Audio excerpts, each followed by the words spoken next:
Bagaimana jika aku katakan, ada satu cara untuk memaksa diri kamu tetap disiplin menabung tanpa rasa stres, sekaligus membuat asetmu kebal terhadap inflasi yang mencapai 4-5% per tahun. Selamat datang di Cuan Culture. Aku ingin kita jujur sejenak.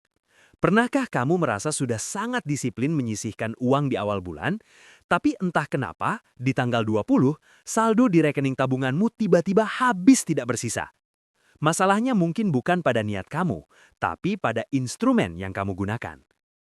Bagi kita, Gen Z yang tumbuh di ekosistem digital, rekening bank konvensional telah berubah menjadi apa yang aku sebut sebagai liquid trap atau jebakan likuiditas. Coba kamu perhatikan datanya. Rata-rata inflasi di Indonesia bergerak di angka 4% hingga 5% per tahun. Sementara itu, bunga tabungan di bank-bank besar seringkali tidak sampai 1% per tahun, apalagi setelah dipotong biaya administrasi bulanan yang berkisar antara Rp10.000 hingga Rp20.000. Artinya, secara matematis, membiarkan uang menganggur di tabungan biasa justru membuat nilai kekayaan kamu berkurang setiap harinya. Namun, bahaya yang lebih besar dari inflasi adalah zero friction atau tanpa hambatan. Bank saat ini berlomba-lomba memberikan kemudahan, QRIS di mana-mana, fitur transfer satu klik, hingga integrasi dengan e-commerce. Kemudahan akses ini adalah musuh utama kedisiplinan. Secara psikologis, ketika uang kamu terlalu cair atau sangat mudah diakses, otak akan mempersepsikannya sebagai dana yang siap dibelanjakan atau disposable income daripada dana simpanan masa depan. Inilah yang memicu pengeluaran impulsif hanya karena mumpung saldonya masih ada.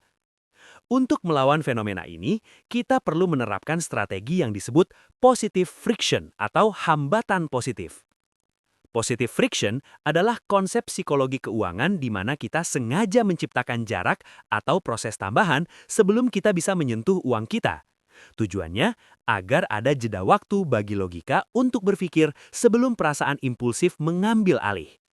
Dan disinilah emas berperan sebagai instrumen yang jauh lebih efektif bagi Gen Z dibandingkan sekedar angka di layar aplikasi bank. Emas memberikan hambatan yang cukup untuk menghentikan belanja impulsif, namun tetap memberikan pertumbuhan nilai yang stabil dalam jangka panjang. Ingin tahu bagaimana cara mengatur strategi positive friction agar kamu bisa mencapai financial freedom lebih cepat? Pastikan kamu sudah subscribe ke Cuan Culture agar tidak ketinggalan data dan strategi finansial yang realistis seperti ini. Sekarang, aku ingin mengajak kamu melihat angka-angka yang sering kali luput dari perhatian kita saat sekadar melihat saldo di aplikasi M-Banking. Mari kita bicara tentang realitas pahit dari daya beli. Secara psikologis, angka 10 juta di rekening kamu hari ini terlihat sama dengan 10 juta 5 tahun lalu. Tapi secara matematis, nilainya sudah jauh merosot.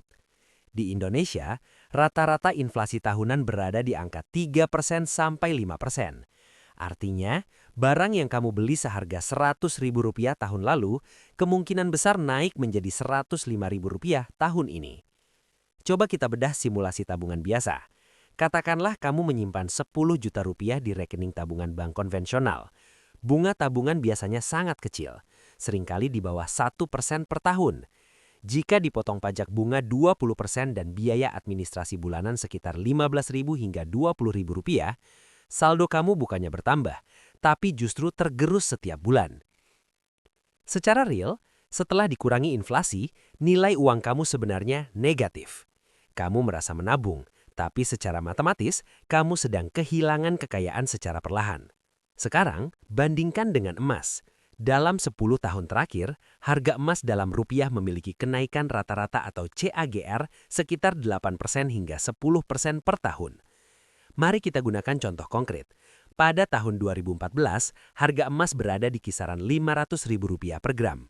Hari ini, harganya sudah menembus angka Rp1,3 juta hingga Rp1,4 juta per gram. Jika 10 tahun lalu kamu punya uang Rp50 juta dan hanya menyimpannya di tabungan, hari ini uang itu mungkin hanya cukup untuk uang muka mobil sederhana karena tergerus inflasi. Tapi jika Rp50 juta itu kamu konversi menjadi 100 gram emas di tahun 2014, hari ini nilainya sudah menjadi sekitar Rp130 juta lebih. Inilah yang aku sebut sebagai safe haven yang logis. Emas bukan sekedar instrumen spekulasi, melainkan alat untuk mengunci daya beli kamu. Emas tidak bertambah nilainya karena ia menjadi lebih sakti, tapi karena nilai mata uang kertas kita yang terus melemah terhadap aset nyata. Bagi kamu yang masih kuliah atau baru mulai bekerja, memahami angka ini sangat krusial. Menabung di bank hanya cocok untuk dana darurat jangka pendek, 1-3 bulan. Tapi untuk tujuan jangka panjang, seperti biaya menikah, DP rumah atau modal bisnis, mengandalkan tabungan biasa adalah strategi yang secara matematis akan membuat kamu kalah telat. Emas memberikan proteksi yang tidak bisa diberikan oleh angka digital di layar bank kamu. Ia menjaga agar kerja keras kamu hari ini tetap memiliki nilai yang sama atau bahkan lebih tinggi di masa depan. Kalau kamu ingin terus belajar cara mengelola aset dengan data yang akurat demi mencapai financial freedom, pastikan kamu klik tombol subscribe di bawah. Di Cuan Culture, aku akan terus membagikan strategi finansial yang masuk akal dan teruji secara data untuk masa depan kamu. Sekarang, mari kita masuk ke langkah teknis yang bisa kamu terapkan segera. Aku menyebutnya strategi positive friction, sebuah metode untuk menciptakan hambatan positif agar uang kamu tidak habis begitu saja untuk hal-hal konsumtif, melainkan mengalir secara otomatis ke aset produktif. Langkah pertama, alokasikan minimal 10% sampai 20% dari uang saku atau gaji bulanan kamu secara otomatis. Kuncinya adalah otomatisasi di awal bulan. Begitu uang masuk ke rekening, segera pindahkan ke platform emas digital terpercaya. Kenapa emas digital? Karena bagi kita yang Gen Z, ini adalah cara paling praktis untuk memulai tanpa harus menunggu punya jutaan rupiah. Dengan mengatur transfer otomatis, kamu menghilangkan hambatan niat. Kamu tidak perlu lagi bertarung dengan ego sendiri setiap bulan untuk memutuskan ingin menabung atau tidak, karena sistem sudah melakukannya untuk kamu. Kedua, gunakan strategi DCA atau Dollar Cost Averaging. Salah satu kesalahan terbesar pemula adalah mencoba menebak kapan harga emas akan turun atau market timing. Faktanya, data menunjukkan bahwa konsistensi jauh lebih kuat daripada timing. Dengan DCA, kamu membeli emas secara rutin dengan nominal rupiah yang sama setiap bulannya, tanpa peduli harga sedang naik atau turun. Jika harga turun, kamu mendapatkan gramasi yang lebih banyak. Jika harga naik, nilai aset yang kamu miliki sebelumnya sudah meningkat. Secara psikologis, strategi ini akan membuat kamu tetap tenang dan tidak mudah panik saat melihat fluktuasi harga di berita. Ketiga, ini adalah bagian yang paling krusial untuk menjaga motivasi jangka panjang, psychological ownership. Setelah akumulasi emas digital kamu mencapai 5 gram, segera lakukan proses cetak menjadi emas fisik. Mengapa harus 5 gram? Berdasarkan perhitungan biaya, angka ini biasanya merupakan titik yang cukup efisien antara harga emas dan biaya cetaknya. Saat kamu benar-benar memegang emas fisik di tangan, otak kamu akan merasakan sensasi kepemilikan aset yang nyata. Rasa bangga dan puas saat memegang logam mulia ini jauh lebih dalam dan bertahan lama dibandingkan kesenangan sesaat setelah membeli barang konsumtif. Pengalaman sensorik inilah yang akan memperkuat komitmen kamu untuk terus disiplin berinvestasi. Strategi ini bukan sekedar tentang menumpuk aset, tetapi tentang merancang sistem yang bekerja selaras dengan psikologi manusia. Kalau kamu merasa strategi berbasis data seperti ini membantu kamu dalam perjalanan menuju financial freedom, pastikan kamu klik tombol subscribe. Di Cuan Culture, aku akan terus membagikan cara-cara logis dan teruji untuk mengamankan masa depan finansial kamu. Sekarang, mari kita masuk ke simulasi konkret supaya kamu bisa melihat perbedaannya secara nyata. Bayangkan kamu berkomitmen untuk menyisihkan Rp200.000 setiap bulan. Jumlah yang mungkin terlihat kecil, tapi sangat krusial untuk membangun kebiasaan.